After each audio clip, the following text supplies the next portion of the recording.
పేద ప్రజల గుడిసెల్లో బతుకుతున్నారు. పేద ప్రజలకు ఇప్పటికి ఆగాలు కేకలతోటి చాలా మంది పేద ప్రజలు చదువుకోవడానికి డబ్బులు లేవు. ఆయన దొంగ అని కేటీఆర్ అంటాడు, కేటీఆర్ దొంగ అని రేవంత్ రెడ్డి అంటాడు.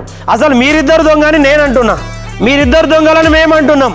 ఈరోజు మీ స్థాయి ఏంది ఒకప్పుడు, ఇప్పుడు మీ పరిస్థితి ఏంది? ఒకనాడు ఎమ్మెల్యేకు స్కూటర్ లేదు, సైకిల్ మోటార్ లేదు, ఈరోజు 100 కోట్లకు ఎదిగినారు. ఒకనాడు ఈరోజు ఉన్న మంత్రి గతంలో ఆయన జీరో, ఈరోజు 100,000 కోట్లకు ఆయన భూములు ఎక్కడ విస్తరించినాయి. కాబట్టి దీని మీద విచారణ చేయండి.